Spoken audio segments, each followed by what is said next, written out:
Mas mapabilis na ang serbisyong hatid ng pamahalaang bayan ng Binmali, Pangasinan dahil sa 7 bagong sasakyan na gagamitin para sa serbisyong tulong sa mga Binmalenians. Bukod dito, magliliwanag na ang buong bayan ng Binmali dahil sa mga itinatayong mga poste ng solar lights. Narito ang balita ni J. Miguel Mendoza.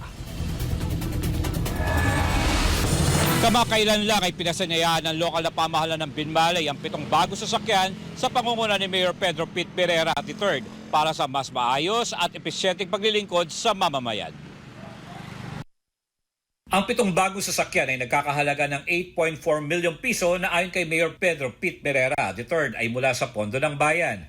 Saad dito, mahalaga ang mga sakyan para sa agarang paghahatid ng mga serbisyo ng bawat departamento ng pamahalang bayan ng Binmaley. Pinalalahanan naman ng alkalde ang mga department heads na siya pinagkatiwalaan ng mga bagong sasakyan na ingatan ng mga ito dahil pera ito ng taong bayan.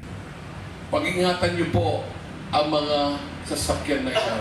I will be entrusting to you, the department heads.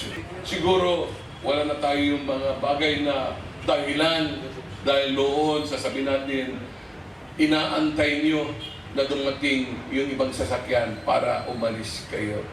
Well, right now, here, your seven vehicles para sa inyo ito.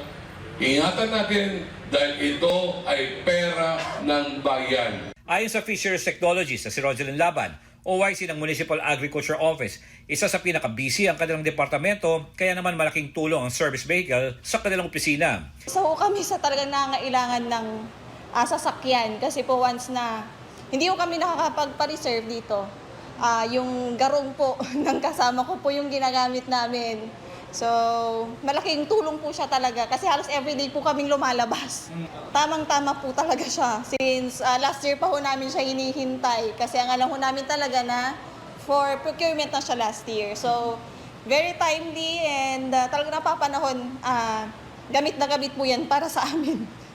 Maliban sa mga service vehicle, kasalukuyan na rin tinatayo ang mga poste ng solar lights sa mga pangunahing lansangan ng Binmaley, maging sa mga barangay sa layuning lumiwanag ang buong bayan para mabawasan o makontrol ang mga krimen. Siyempre, alam mo, ang gusto ko magiging maliwanag ang ating bayan dahil unang-una ay para matugunan ang kriminalidad aspect na tinatawag natin dahil alam po natin yung mga bagay na nag-iisip ng masama ay makontrol natin, ano? Kaya yun, that's the point wherein I'm doing to have all lights in every corner of our barangay, from the highways down to the streets. Kasi kung hindi natin gagawin yan, then ano mangyayari sa atin dito? Inaasahan naman ng alkalde na matatapos sa linggong ito ang pagtayo ng mga solar light. Una na rin ipinamahagi ni Mayor Merera ang 2-way handheld radio sa lahat ng mga barangay para sa mabilis na komunikasyon sakaling may kailangang emergency. Inamin naman ni Mayor Merera na may malaking utang pang binabayaran ang pamahalaan ng bayan, ngunit nasa pagbalanse na anya ito.